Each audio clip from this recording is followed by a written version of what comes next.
Welcome to the BRENcast. Today is a brocast. That is right. We're doing broscast today. The brothers. Doobie Brothers in action today. Yeah. Very excited. Kind of a spontaneous podcast, I guess.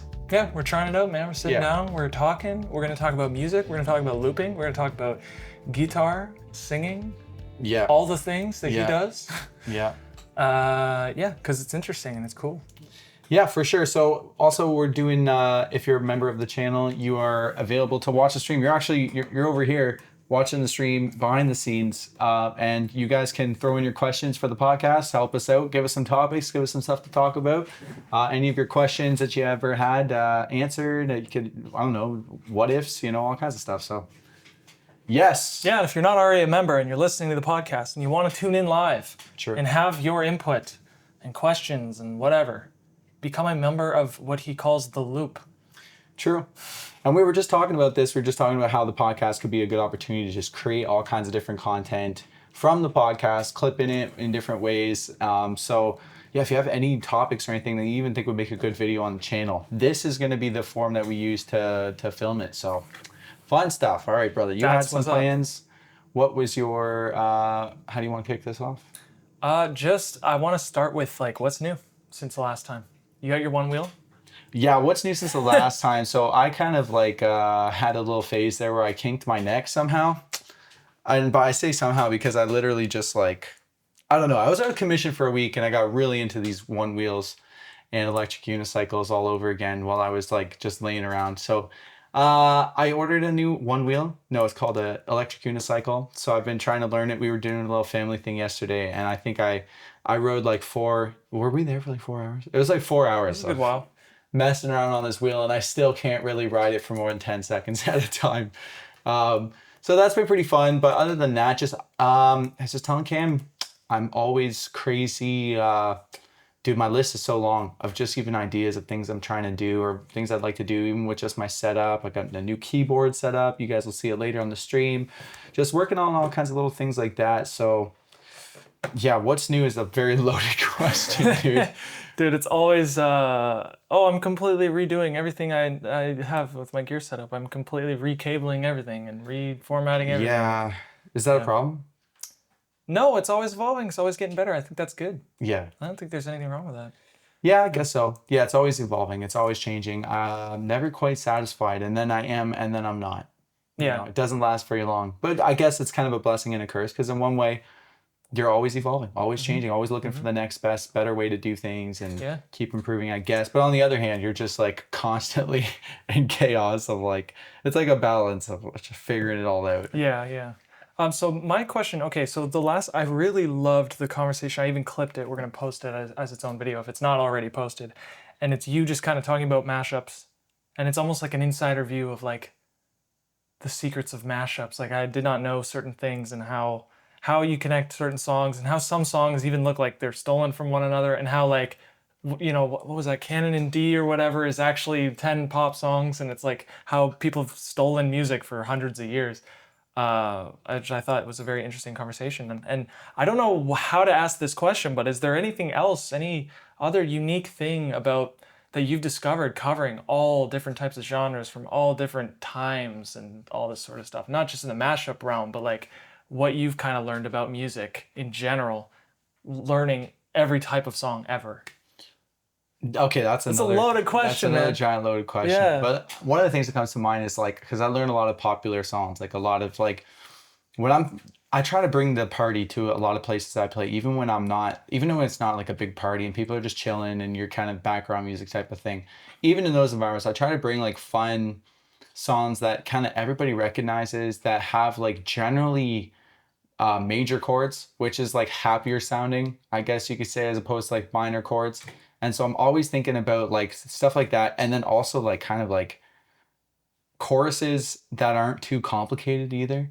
You try to, the thing I'm, try not to dumb it down or keep it too simple in that sense, but there's certain things in songs that just get everybody together. It gets everybody onto the same page and onto the same, and a lot of it, think of a song like Living on a Prayer. You play that at the peak of the party, Living on a Prayer, and people are whoa! Yeah. And it's just everybody all at the same time. And it kind of creates this energy where it's and I've noticed about music especially covering songs at like bars and parties and events and weddings and everything, festivals, all this stuff. There's like certain songs that everybody kind of loves and enjoys, and there's always, there's always somebody who hates that song or this song. But there's certain songs like "Living on a Prayer," that's a great one. "Sweet Child of Mine," like those are some good old classic rock ones. You want to go even older, like "Twist and Shout" is a great one that gets people, even the young people. Like we were at a wedding recently for our cousin, and as soon as they played "Twist and Shout," like the dance floor just packed up. It was like, okay, all of a sudden, here we go. So it packed up, by the way. It was like, yeah, it went from like 5 people to 40 people. So Yeah. you're not wrong. And I mean, it's a different song for every crowd. Even like sometimes when I did the DJing for weddings, there's certain songs that will totally clear a dance floor, and there's other songs that just get the people going. And it's really hard to identify what they are. But one thing, if there's a big "oh" or a "whoa" or something in it that people can sing, dude, like that is one of the biggest things I find. Like two of them, "Living on a Prayer," "Sweet Child of Mine," and there's so many. I don't know why they're all escaping my head right now, but there's so many songs that just have a big "oh, I want to dance with somebody." Like anything with a big starting with an "o" gets the people going, dude. That's one like little funny little thing I noticed. But I don't know. It's weird because even in a 3-hour set, so many things go through my mind. And then like it's like here and gone. Like there's so many little things I notice about different songs that just by the time I'm on to the next song, I completely forget what happened. Yeah. Like I'm not one of those people who could remember every detail of a show. For me, it's like it's a complete blur. Like I'm on to the next thing constantly. So So when did you stop doing set lists? when did I stop? Yeah, doing you set lists? used to write. We used to always write set lists like, oh, this would sound good after that song. This would sound good after that. Then it would flow into this really nicely. And then you just started like winging it and just like feeling out the room instead of like sticking to it. Because I've Yeah. seen so many bands with their set list printed very neatly Yeah. at their feet, and they follow it and they're just like, yeah, this is our set. This is exactly, and they have it BPM'd or whatever. They got in-ears. I don't know what they're doing, but yeah. Well, that's probably what it is when you're in a band, you got to keep everybody on the same track. And you can't just be like sitting there between songs like, Depends guys, on what's the band, next? though. Drummer, what's next? Bass player, what's And we've done that before. Yeah, that's what I mean. But I think for me as a solo artist, that's probably when I started it, because it's like, and also you go from playing a 45-minute to an hour set on like a 6-band lineup on a festival or a, band showcase or something, to now you're playing a 3 to 4 hour set at a venue and it's just you, and you're not going to play. And then also when you play every week and every night, you really get sick of playing the same songs in the same order every time. Like even this weekend, I played on Friday and I played on Saturday.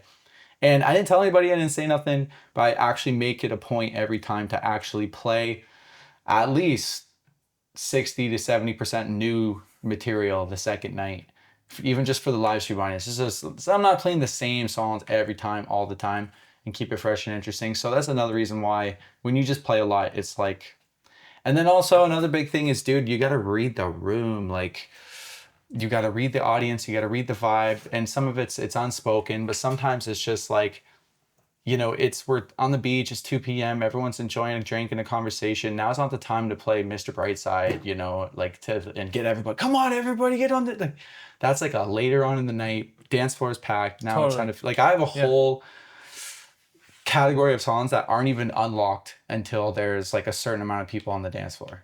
And if nobody's on the dance floor, those songs never get played in a set. And they don't work? Is it just it's not the time or the place, you know what I mean? Like for me to play Let's Get It Started, Black Eyed Peas by yourself? By myself brutal. While people are sitting and eating dinner or having lunch with their grandparents, or it's like time and place. And so you got to get really good as a gigging musician to understand like what is that time and place. Maybe I'm not going to break out Eminem at the garden lunch party, but I've also had times where it's like 2 p.m. on a Sunday and there's like one table that really wants to hear Eminem, and the rest of them, they have no idea what they're in for. But like they're eating salad. Yeah. Like Metallica, Thunderstruck. It's like, what the heck, guys? Anyway. Okay. So you learn a lot with all the gigs you play.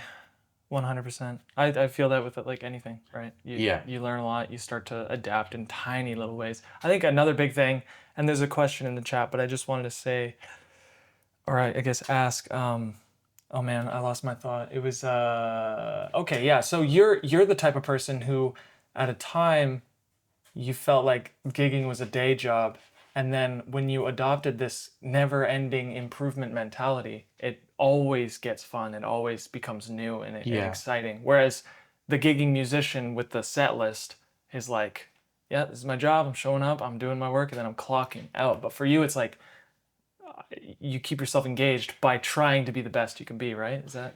Yeah, 100%, man. That's one of the traps I definitely fell into early on when I was just starting the gigging, and you start getting paid and it starts to become consistent and you're making just enough money to pay your bills and you're just happy to be getting paid a couple $100 to play. And it's like it's nothing too crazy, but like you're just happy to be doing it in the first place. And so I find for myself anyway, I got into a bit of a rut where I was just like phoning it in. You know what I mean? Like I knew that they, the bar would pay this much for me to do this, and that was it. And I didn't have to do any more. I didn't have to do any less. I just had to do that thing.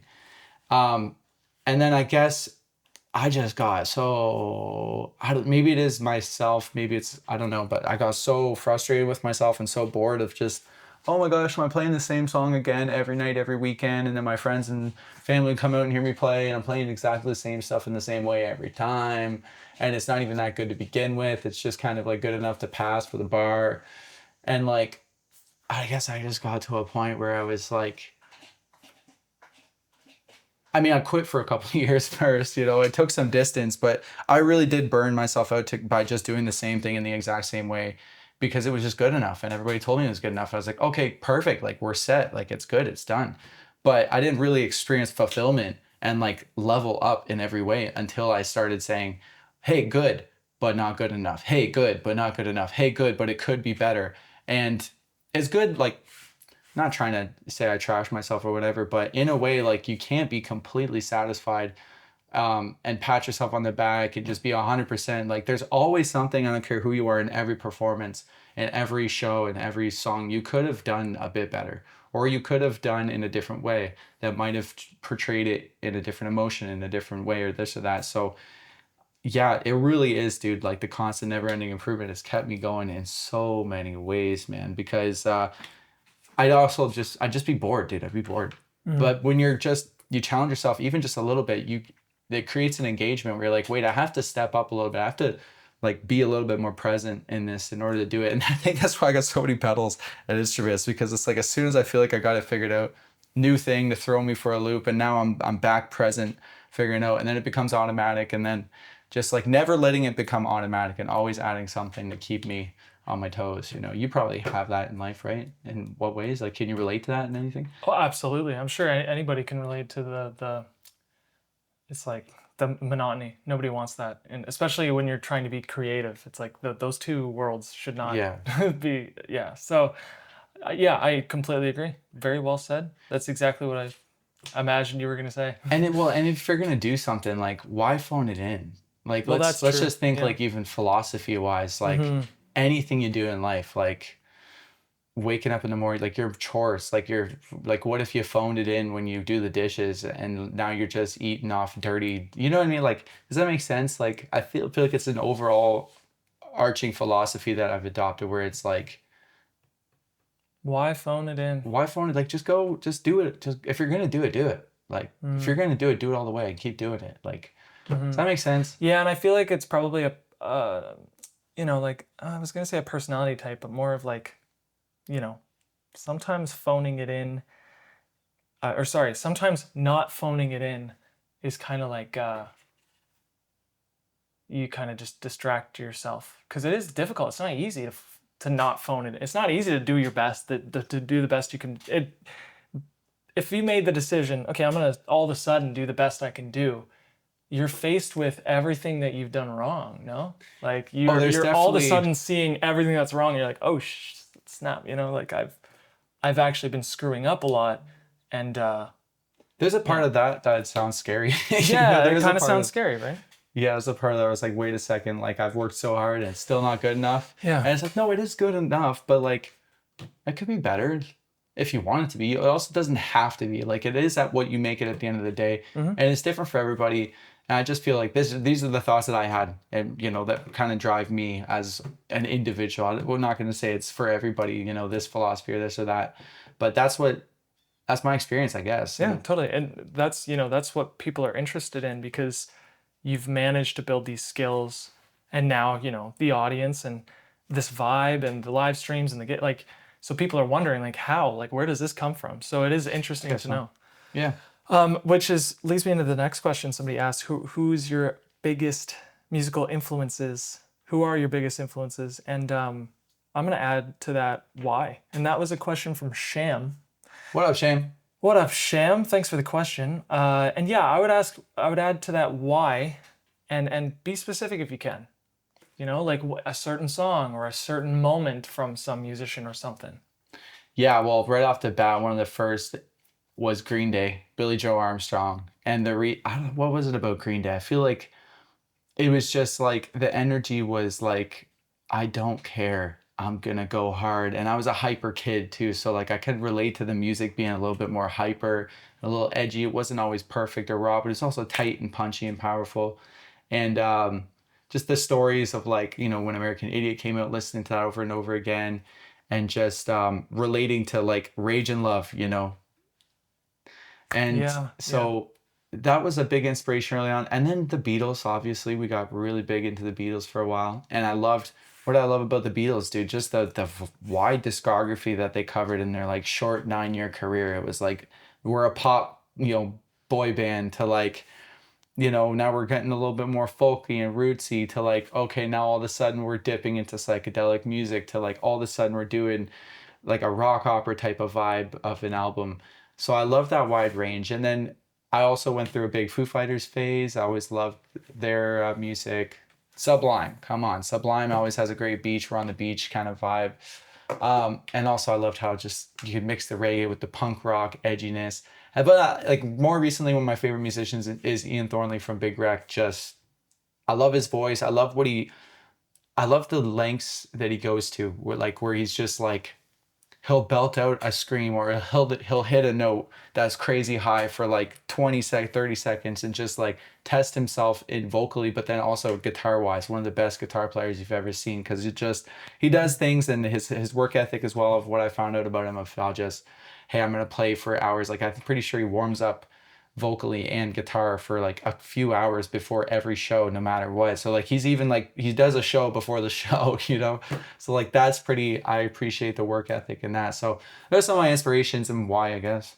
Makes sense. Like it absolutely makes sense. I mean, you mentioned Green Day, and I recently rewatched Bullet in a Bible, the documentary of that 2-day show or whatever they did in England. And I think it was a huge influence on us because it's not only just like punk rock, I don't care, you know, just that energy of like, just like explosive energy. It was like very professional, and it showed like how professional these guys are and how hard they work. And, you know, it's not just a bunch of guys like screwing around, you know, whereas I feel like the Dookie era was probably more of that, where it's like a bunch of kids who hit the big time, and yes, they're good, but they're also sloppy and they're drunk on stage and they're whatever, you know? Yeah. But yeah, I rewatched that, and I thought of that. I was like, it reminds me of the Letterbomb days. Like we were like that. We were professional, and we practiced really hard, and we warmed up before gigs, and we looked over our set, and we scheduled. Yeah, we made sure we were practicing very often and all that. So I thought that was that definitely had an effect. Yeah, and we were pretty young when we got that DVD. I remember watching it like crazy, just all the time. I remember dancing on the tables, like singing along with the songs. Like we just really connected with that back in the day. Maybe hey, that's where I get some of my, you know, you don't understand sometimes where things come from. Every little thing throughout your life affects you in different ways and stuff. Yeah, there's clips of them like warming up behind the stage and like getting ready, stretching, like, and just talking about how. And you see it when you rewatch it as an adult. You're like, holy cow! Like 4-hour show. These men are working, man, and it's just so impressive. It's very cool. I would highly suggest you rewatch that if you haven't, dude. It'll bring you back. Yeah, dude, I'm gonna have to. It'll bring you back. It's really good. Is it on YouTube? Yeah, it's on YouTube. The whole thing's on YouTube, man. Okay, sounds good. Yeah, you would really. It'll hit you, man, for sure. Okay, so another question from Izzy Martinez, the mod. Which song do you secretly get tired of playing? What song do I see that you have to keep playing? You secretly are like, ugh, this one? Oh, good question, Izzy. There's a few. I want to say Wagon Wheel. I do want to say Wagon Wheel because like I went from like I loved Wagon Wheel, and then I hated Wagon Wheel, and then I hated Wagon Wheel to start when I first heard it because it was really kind of everybody was playing it. It was very overplayed, and then it started to grow on me, and I liked it. And now I think I'm starting to get sick of it again. It was just like, oh, Wagon Wheel. What else? Yeah, maybe stuff like that. Like again, what I love playing like the popular tunes that everybody loves and enjoys. Sometimes some of them are overplayed and you play them too, and it's like, okay, well. But the thing about having a set list of like I say 3,000 songs, but it's realistically probably like 1,000 songs, is I'm always interchanging things so that I never quite get too bored or sick of any song. So that's just another like again, like I don't know if it's just my personality or what, but I get so bored of this stuff if I'm not serious about it, if I'm not like switching things up and changing things up because and also I don't want to be bored. Like I feel like I want to be constantly want to be engaged as much as I possibly can. So keep switching it up, keep trying new tunes. That's my you guys know that's why I love the request show too, because it's like the unpredictability of it, of who's gonna request what at what time. Dog, that Amish paradise.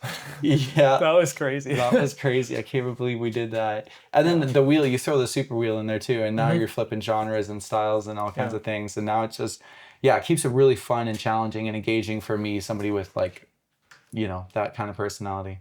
Well, Gamer brain. yeah. I don't know. I'm also still, Yeah. you know, gamer brain. Like I want the next mission, I want to constantly see level up. And if I don't see level up and I'm on the same level, it's a little bit annoying. It's like I'm playing this. I want to get to the next level. I want to level up, try new things, learn the new move, and take it to the place and execute this. And I think too, like a lot of the time, like your work is your life, you know. And I think a lot of people sometimes their work is a little bit separate, where they do their work and there's nothing wrong with doing your work and then having your life after. Yeah. But for you, it's like it's so integrated. Yeah, where it's you like could really- yeah, you're not just gonna show up and clock in. Yeah, I'm the exact same way. Yeah. I'm not gonna show up and clock in and feel like a machine. I need my work to be engaging and fulfilling and whatever, you know. Whereas there's nothing wrong. There are certain people who love to just do that kind of work.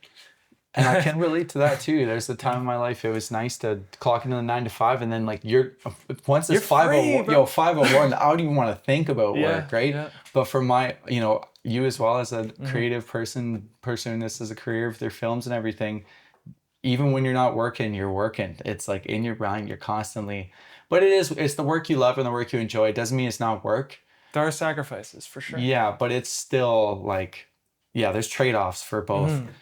Just so happen to be in this camp where I'm always thinking about it. And I've been pretty good recently at training myself to like actually take breaks and actually not like with the one wheel stuff and the electric unicycle. Like I'm excited to have us go for rides and just think about other things, playing video games, getting back into the playing Grand Theft Auto again. Yeah. And, like having a little fun challenge of like, and that's only, you know, a couple hours here and there or throughout the week, but it's like, and playing hockey with you guys and the fam, like just things like that help keep you on track with everything.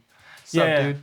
What's up? So another question somebody had here, Kathy Fartwalker Lucille the vegan baseball bat. What? Yo. What is that? You'd have to be there. I'd have to be there. Yeah, she'll Lucille the baseball bat is crazy. Yeah, I don't know what. Okay, so besides the 80s themes day, what is your favorite theme? So you mix things up with entire nights on your live stream, right? Yeah. So like what would be your favorite one? 80s, yeah, she's right. The 80s is probably one of my favorites. I don't know, something about that 80s vibe has been so much fun. But I also really loved when we did Rock Night and we turned every song into a rock song.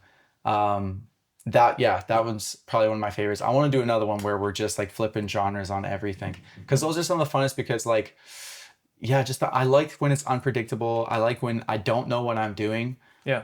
Rather than, hey, I'm doing the thing that I've done a million times, you know, which is great too, you know, but as a crazy person, I really do like the challenge. So yeah, flipping genres has been really fun. People ain't using enough of the super wheel. I got to tell people more, like super wheel, like let's do it. It's fun. Sometimes it turns out crazy, like you're doing a polka version of this or a reggae crazy version of that. But yeah, it's probably one of my favorite themes to do. And but yeah, it's a fun thing about themes, man. It's again just another way to keep it fun, keep it interesting, keep changing things. So. And I just want to say too, like we're talking about all the stuff that like people understand. There's a trillion things that I know you're working on behind the scenes. Like sound effects and cables and Yeah. formats and There's a lot of what- boring all that stuff stuff like that's that. really boring. That's like probably 80% of what this guy works on. Yeah, Just want to sure. say that. Stands We're and talking about the fun stuff. cases. Oh, and stupid stuff. Yeah. this plugs into that with the effect that you can put this on that, and yeah, like The stuff that most people don't notice, but Yeah. it's so important. And I'm glad that you're the type of person who has that viewpoint where it's like a lot of people are like dust under the rug, like no one will ever know. Sweep it under there. Who cares? Literally nobody will know. But Yeah. you know. You know what I mean? yeah. So it kind of yeah. Yeah, it's a good thing, but it also drives me crazy because my list gets so long. And then sometimes you just look, you're ready to be productive for the day, and then you look at your long list of all the things and ideas and plans, and you're like, oh man, where do I start? Like, which one do I, right? So there's like Hard, a delicate balance of like, don't get overwhelmed with it either, because then you get lost in the overwhelm of all of it. But yeah, even just before this and after this, when I get back, it's going to be that stuff. I'm, like I said, incorporating a new keyboard. I want to get delay and reverb effects on a fly so I could adjust it with my foot while I'm playing with my hands rather than adjusting with my hands, and then have the tap tempo so I could tempo along with the thing. And I also want to have full mix effects so I could do like a low pass filter anytime, reverb, delay, just different effects on. Yeah, so it's like nerdy stuff as well that's Yeah. always going into, and I'm not even like the most experienced with all that stuff, but I've been playing long enough that it's just, you get to a certain level, more toys, more things, Yeah. more buttons to press, more things, knobs, and oh yeah. It's crazy, man. It's It's crazy. Okay, so what is your favorite song to get you hyped up from 𝗕𝗥𝗘𝗡𝗰? Oh, what's up, Kaylee? Favorite song to get me hyped up? Well, you guys know playing Eminem always gets me going. That's a fun one to play at parties and stuff. But I'd say that song constantly changes. I think whatever is the newest, funnest song right now. Like sometimes it's like a couple weeks ago it was I Ran, that 80s tune, I forget, Flock of Seagulls, right? And then more recently another 80s tune that gets me going, Owner of a Lonely Heart. Love playing that one. I've never heard you play that one. That's awesome. Yeah, because I've played it twice. So sometimes That's it's like the newest song is the one that gets Yeah. me the most excited because it's just fresh and new and interesting. Don't You Forget About Me, like knows these are all 80s tunes right now. okay. But there's another one. So like it's usually something like that. And it's gonna change for next week. But this Yeah. week, let's go with Don't You Forget About Me. Simple Minds.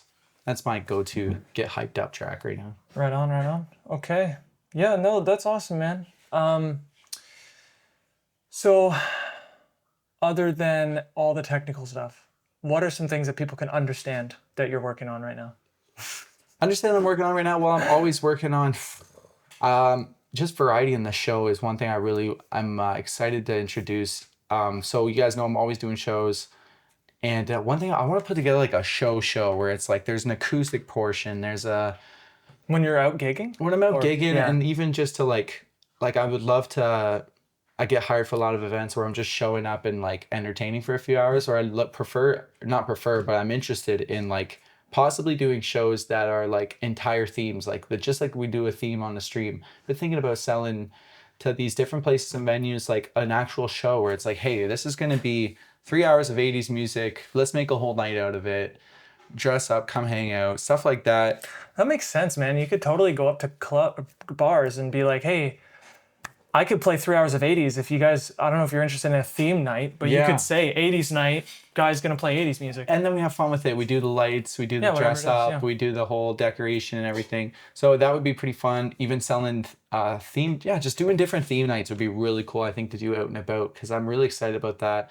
I'm also excited about, the things I'm working on. Oh my gosh.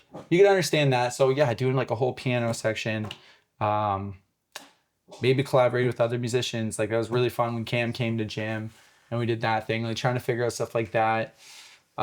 Just like, just do I go on? Like there's a lot of things, bro. There's a lot So of it's things. like, I'm really trying to focus on at least one thing at a time because there's Yep. a lot of things. So Yeah. right now it's just, I got to get my new piano dialed in, gear, all that. And then I'm going to go ride on my one wheel. I go right on my one wheel. Yeah, man, that's awesome. What else we got? What else we got? Well, we got a bunch of people in the chat, but I haven't received any other questions, so I'm just running through here and seeing here. Yeah, sounds good. Okay, so I mean, I just have like a couple stories from Okay. from one of our things. Lowrider story. Apparently there's a story behind that. Lowrider, so what's the story behind? Well, the story behind that is basically it's just a really good song. I've always loved it. And apparently when I was a baby, like a little, actual 2-year-old baby or whatever, I don't remember the age, but that was the first song I ever sang. Low Rider. Isn't that cool that you know that? Like, That is how pretty many interesting. musicians and singers like know what the first song they ever sang was? That's pretty cool. Well, that was even before I would consider myself a musician, because even Well, I know, but that's what I mean. As a human, as a being, like, that's just cool. And it's a good song too, man. Yeah, classic. But can you also imagine a 2-year-old singing Lowrider? Like, I don't even. can you even imagine No, it? I have no idea. That's funny. Yeah. That's funny. That's cool. What else we got in the chat before we wrap this up? Y'all know I'll be streaming tonight, so I'll see y'all later. Sham sent a question. He said, "Let me go back and see if I can find that, man." Watching on the live streams, you look cool, collected, enjoying the vibe, singing to your audience. But have you ever dealt with performance anxiety? If so, how did you deal? This is a Sham question. That's Sham. Great question, Sham. And the answer is yeah, for sure. I deal with the anxiety, dude. It's very tough to. It's tough to do this stuff, man. It's tough to put yourself out there and put yourself on the line to, I don't know, it's just to be judged. A lot of people even are just afraid of public speaking, but to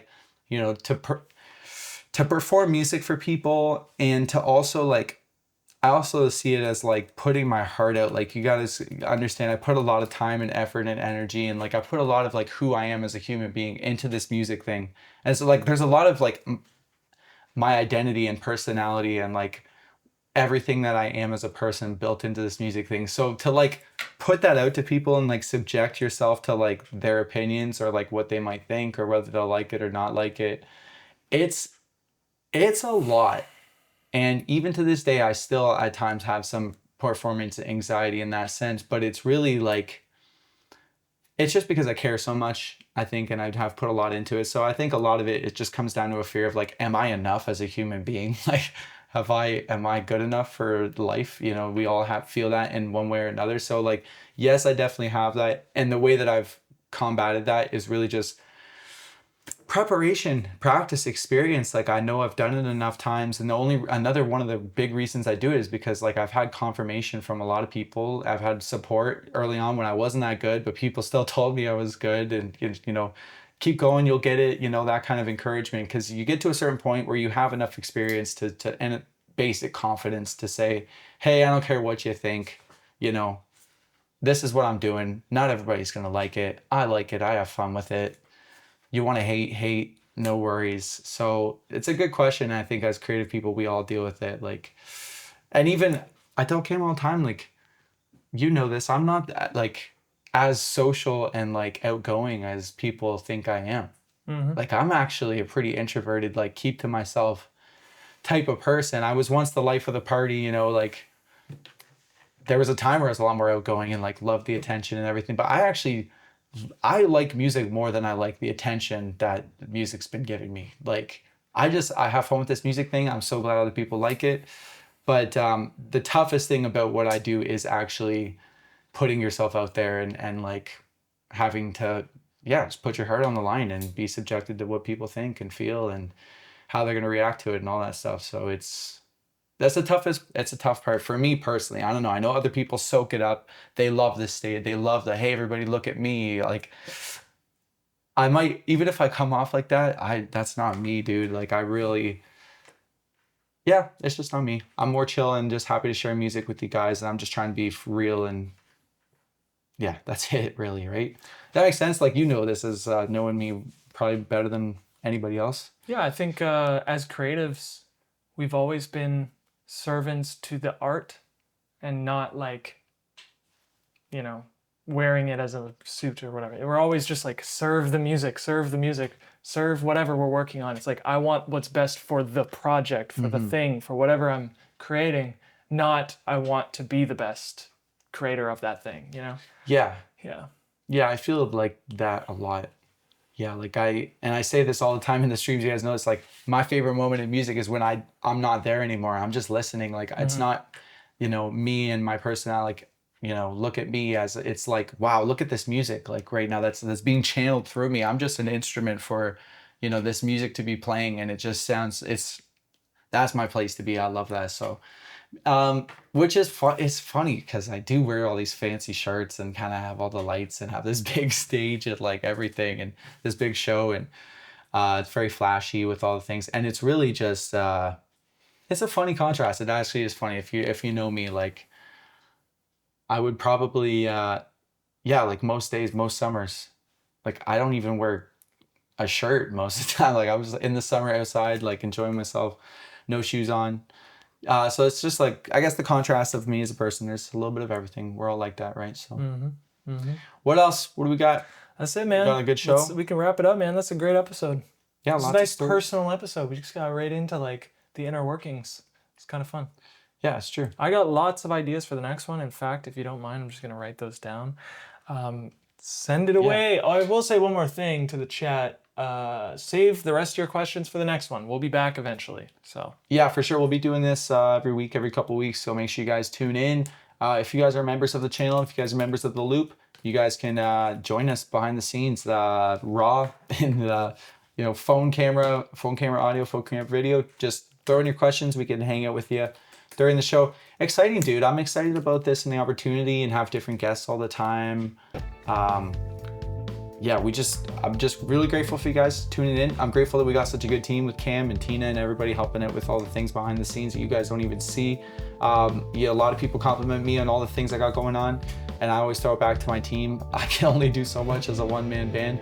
Cameron's a huge part of this, and so is Tina, and I appreciate them. And I appreciate you guys. So that's it, BRENcast, BRENcast, BROscast, number 3. Good to see y'all.